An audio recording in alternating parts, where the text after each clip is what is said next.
Raden Ajeng Kartini atau Era Kartini adalah seorang perempuan asal Jepara yang lahir pada 21 April 1879.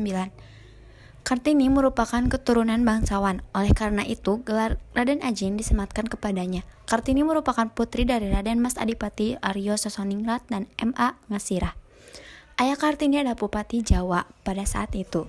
Ia adalah anak kelima dari 11 bersaudara. Berbeda dengan kebanyakan anak pribumi pada saat itu, Kartini berkesempatan untuk sekolah di Europe Celestial School (IELTS). Ini merupakan sekolah yang diperuntukkan bagi orang Belanda dan orang Jawa yang kaya. Di IELTS, Kartini belajar bahasa Belanda. Sayangnya, Kartini hanya bersekolah sampai usia 12 tahun karena sudah memasuki masa pingitan. Dulu, ada tradisi wanita Jawa harus dipingit dan tinggal di rumah.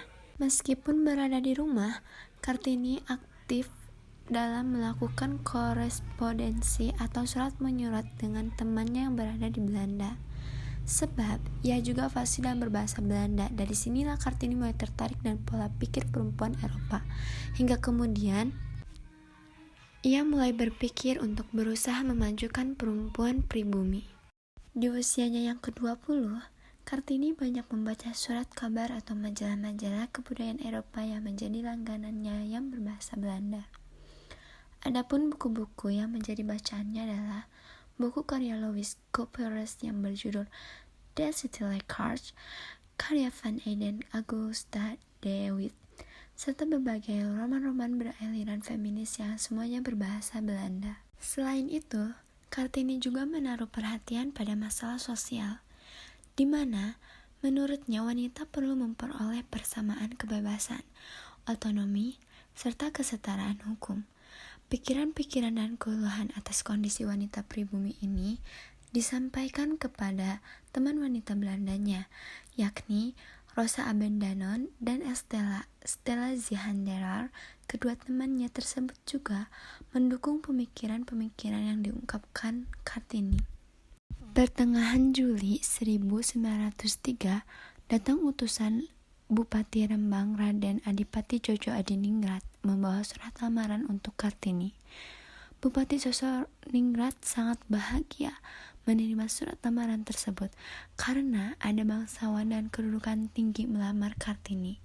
Kendati demikian, Bupati Sosroningrat tetap menyerahkan keputusannya kepada anaknya.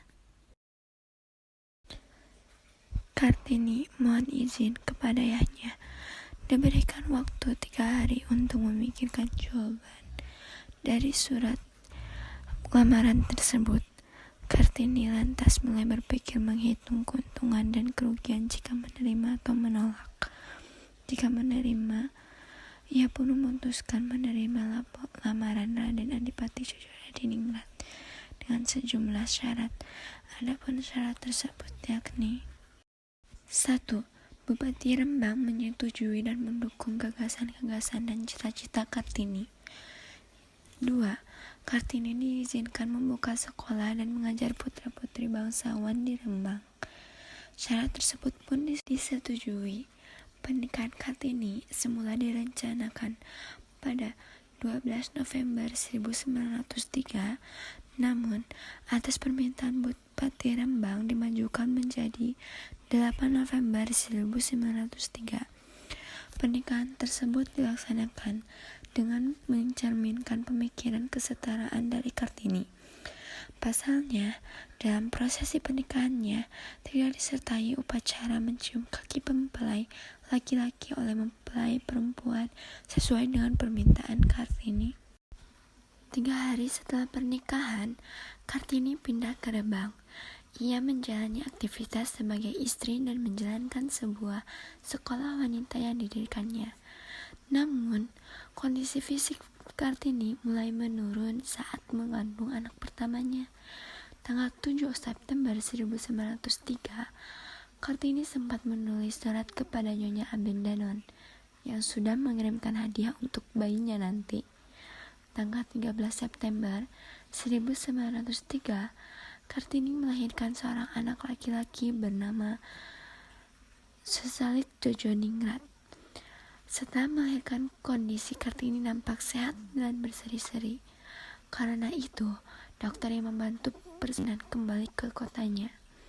Tanpa sebab yang jelas, kondisi tubuh Kartini melemah. Dokter tidak bisa mengembalikan kesehatan tubuhnya. Pada 17 September 1903, akhirnya Kartini wafat dalam usia yang masih sangat muda, yaitu saat pada usia 25 tahun. Setelah Kartini wafat, Mr.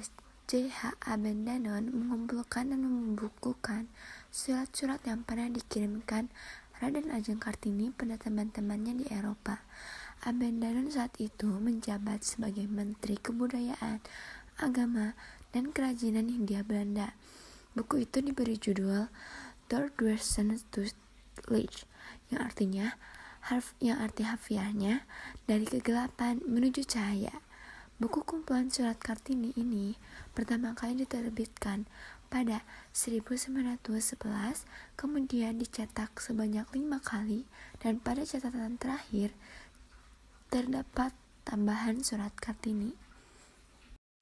Terbitnya surat-surat Kartini, seorang perempuan pribumi, sangat menarik perhatian masyarakat Belanda, dan pemikiran-pemikiran Kartini mulai mengubah pandangan masyarakat Belanda terhadap perempuan pribumi di Jawa. Pemikiran-pemikiran Kartini yang tertuang dalam surat-suratnya juga menjadi inspirasi bagi tokoh-tokoh kebangkitan nasional Indonesia. Antara lain, W.R. Supratman yang menciptakan lagu berjudul Ibu Kita Kartini.